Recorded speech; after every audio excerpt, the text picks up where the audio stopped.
Hi gozaimasu! On se retrouve aujourd'hui pour une toute nouvelle vidéo. Et aujourd'hui, on va faire un voyage du côté de Kyoto. On est allé à Kyoto avec des amis il y a quelques semaines. Et c'est ce voyage que vous allez voir aujourd'hui. Un voyage composé principalement de 3 étapes. Le château de Nijojo, la forêt d'Arashiyama et Fushimi Inari. On va tout de suite partir pour cette première étape qui nous a emmenés du côté de Nijojo à Kyoto. Donc regardez la carte pour voir où se situe ce château-là. Et puis moi, je ferai quelques apparitions depuis ce setup magnifique, depuis notre quartier général, pour donner quelques précisions pendant la vidéo et quelques faits historiques, n'est-ce pas? Allez, c'est parti, place à la vidéo!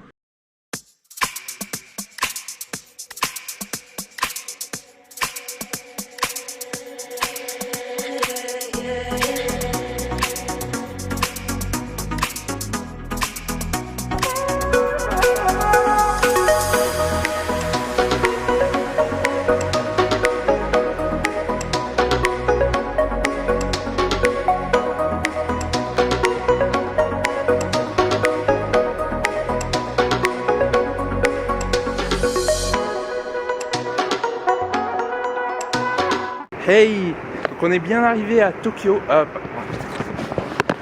Fuck. Hey, donc on est bien arrivé à Kyoto. On est avec Vincent et on va attendre nos autres copains qu'on avait vus la dernière fois. Rappelez-vous, à la randonnée. Et on va passer la journée à Kyoto. On va commencer par un petit temple. Et ensuite on va continuer, on va se balader un peu à Kyoto. Allez, c'est parti! Hey, on se retrouve, on est arrivé donc juste à côté du château de Nijo. On va aller prendre nos tickets et on va aller rentrer dedans. Allez, c'est parti! Alors le château de Nijo est un château qui est inscrit depuis 1994 au patrimoine mondial de l'UNESCO. Alors il faut savoir que ce château a été témoin de quelques-unes des périodes historiques les plus importantes de tout le Japon. Ce château a été édifié il y a 400 ans, en 1603, et sa construction a été ordonnée par le shogun de l'époque. Donc shogun, si vous voulez, c'est un peu le commandant en chef, commandant militaire. Donc par le shogun Ieyasu Tokugawa. Et en fait, Tokugawa, ça a été vraiment le premier à unifier le Japon après une très longue période de guerre civile. Et cette période d'unification allait déboucher sur plus de 250 années de paix pour le Japon. Et c'est précisément sur le site du château de Nijo que Tokugawa a annoncé aux seigneurs féodaux la nouvelle ère qui s'annonçait. Et ce château servait en fait de résidence à Kyoto pour les rares visites de l'empereur dans la capitale impériale qui était Kyoto à l'époque. Le château de Nijo a servi de décor aux cérémonies marquant le début et la fin du régime féodal, mais aussi la naissance de l'état moderne japonais.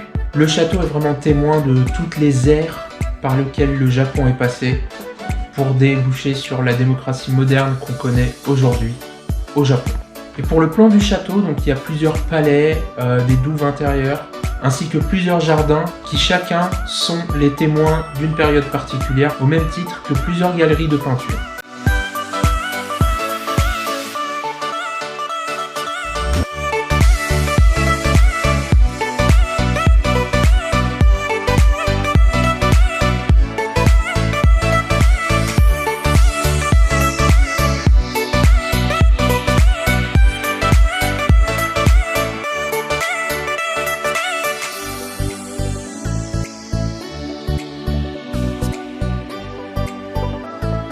Ok, on vient de sortir du château, donc maintenant il est pratiquement 11h30, on va aller se diriger tranquillement du côté de Arashiyama, là où on va pouvoir déjeuner, et ensuite on va passer dans la forêt de Arashiyama, et ça va être bien, et on se retrouve là-bas.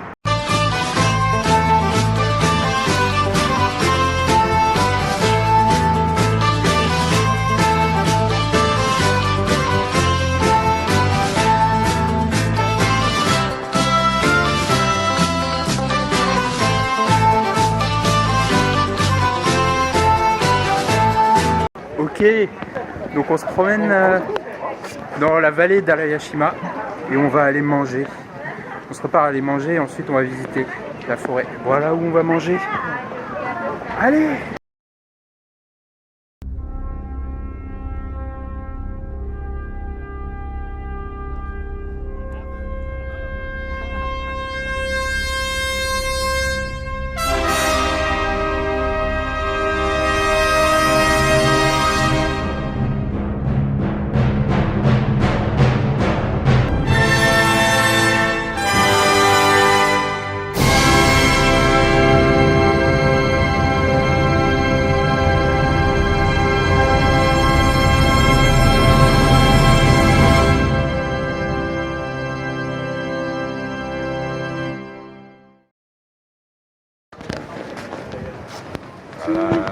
Yeah. Ok. Donc maintenant on se balade. On va aller dans la forêt. Vous avez vu que j'ai mis un outfit de kimono. Ça c'est cool, la tenue japonaise. La tenue japonaise et on va faire la balade comme ça. Et oui, allez, c'est parti. Alors le district d'Arashiyama est situé au nord-ouest de Kyoto, dans une région assez montagneuse. Et Arashiyama offre vraiment une expérience japonaise authentique et inoubliable. Alors la forêt d'Arashiyama, c'est une forêt de bambou ou bambouseraies qui a une grande renommée internationale et un fort succès local. En fait, les visiteurs peuvent aller se promener sur des sentiers et de part et d'autre, vous avez des rangées d'innombrables bambous qui s'étendent jusqu'au ciel. Et figurez-vous que le ministère japonais de l'Environnement a qualifié le bruissement des bambous qu'on peut entendre à Arashiyama comme l'un des 100 paysages sonores du Japon. Écoutez ce qu'en dit le site officiel du tourisme à Kyoto. Imaginez-vous en train de contempler un interminable chemin de branches vertes qui se balancent. Les tiges surplombent au-dessus de vous, permettant juste à la lumière du soleil de filtrer doucement. La forêt semble sans fin, à la fois à gauche et à droite, et le bruit du feuillage qui se balance dans la brise vous entraîne dans un état de transe. Et c'était vraiment exceptionnel. Ah, on me dit dans l'oreillette que notre ami a envie de faire une blague. On va tout de suite l'écouter. C'est vraiment super beau, hein. En fait, je sais pas si la partie la plus belle de l'image, c'est celle-là ou celle-là. Ok, donc en fait, on va continuer la route, tout simplement. Donc on va continuer la route à travers les champs de bambou, ici, la forêt de bambou. On a vraiment la sensation d'être en plein dans la nature. Les paysages sont franchement très très très beaux.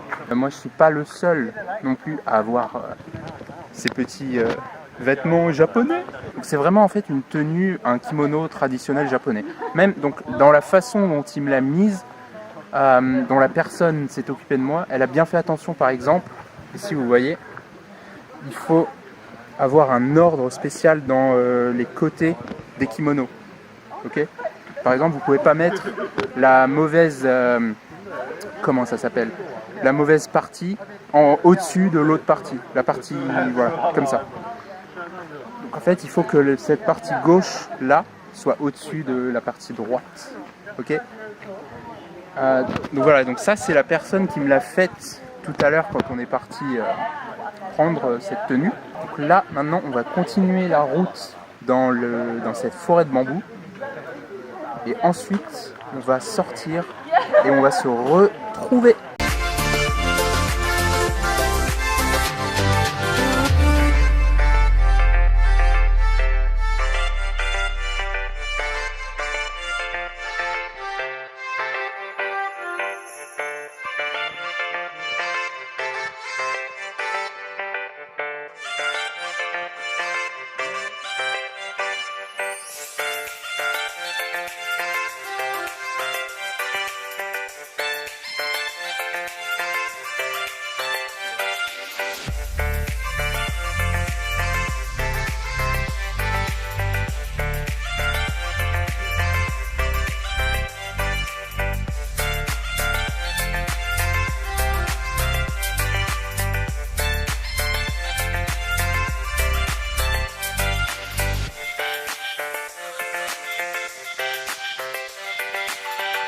Regardez un peu le paysage qu'on a ici. Ah, c'est trop beau, c'est trop beau. Là, on a marché juste un peu avant et on passe devant un petit point d'eau, un petit lac. Regardez, là, hop, je vous montre comme ça, vous voyez. Mais et là, c'est franchement ultra joli. C'est très sympa. Donc on passe, il y a des petites barques qui font le petit trajet ici. Et après on va continuer par là-bas. Hey, on se retrouve et maintenant on est arrivé à Fushimi Inari. Et là on va continuer à faire une randonnée. On a un peu des temples de part et d'autre, de partout, regardez, quand je tourne. Et en fait on a plusieurs portes comme celle-ci. Et on va continuer simplement à marcher à travers ces portes et en montant tout en haut. Et voilà. Donc le soleil va pas tarder à se coucher normalement. Mais on va continuer pendant à peu près 30 minutes. Ok? Oh, that's my guy. Et après, oh, that's great. Ouais. Et après, on va continuer et on va aller manger tranquillement. Bonjour j'avais tout what? le monde. Bonjour tout le monde. Je suis d'Allemagne. Je m'appelle Je suis ici. très jolie. Je m'appelle ici. Oui, je suis très jolie aussi. Alors, pour apporter quelques précisions, Fushimi Inari est le plus grand sanctuaire Shinto du Japon et il est situé au sud de Kyoto. Fushimi Inari a été érigé en l'an 711 et il est dédié à la déesse du riz Inari et de façon plus générale à la richesse. Et en fait, la beauté de ce complexe, vraiment, elle se dévoile au long d'une randonnée comme on a fait nous. Une randonnée qui passe le long de la vallée et qui est balisée par des milliers de torii qui sont les petites portiques, donc les portes comme je disais dans la vidéo. La randonnée se trace sur plusieurs kilomètres à travers ces torii et sous les arbres de la vallée. La visite est vraiment très agréable, il y a plusieurs endroits pour se reposer ou pour manger un petit morceau. Et puis tout simplement le long du chemin on peut contempler tous ces torii qui sont vraiment de taille et de formes diverses.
想通りいざ始まれば一人芝居だずっとそばにいたって結局ただの観客だ感情のない I'm sorry それはいつも通り慣れてしまえば悪くはないけど君とのロマンスは人生柄続きはしないことを知った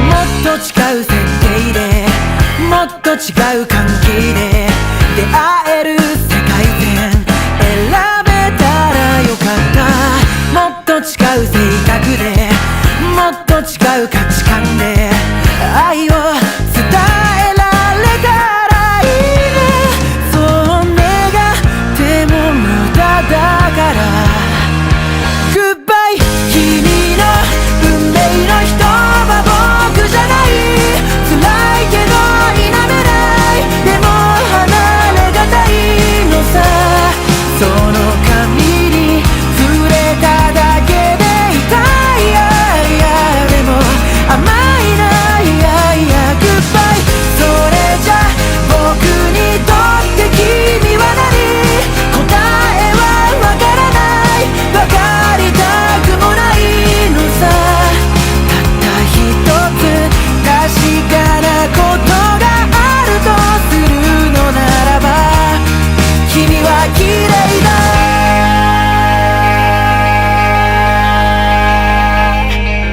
誰かが偉そうに語る恋愛の論理何一つとしてピンとこなくて飛行機の窓から見下ろした知らない街の夜景みたいだ。もっと違う設定でもっと違う関係で出会える世界線選べたらよかった。至って純な心で叶った恋を抱きしめて好きだとか無責任に言えたらいいね。そう願っても虚しいのさ。グッバイ繋いだ手の向こうにエンドライン引き伸ばすたびにうずき出す未来には君はいない。その事実に暗い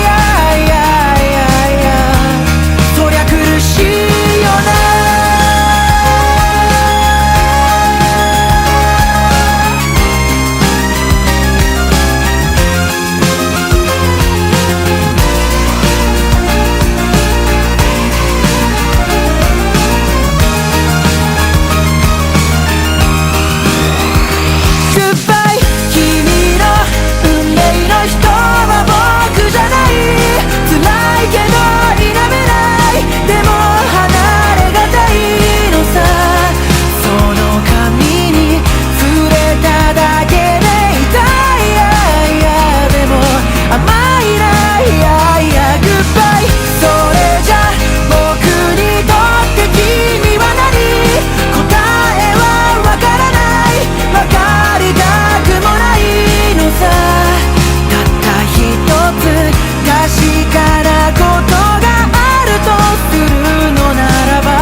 Et voilà les amis, c'est la fin de cette vidéo, j'espère qu'elle vous aura plu. Si c'est le cas, n'hésitez pas à exploser la barre des pouces bleus. Quant à moi, je vous donne rendez-vous dans la prochaine vidéo et je vous dis à plus.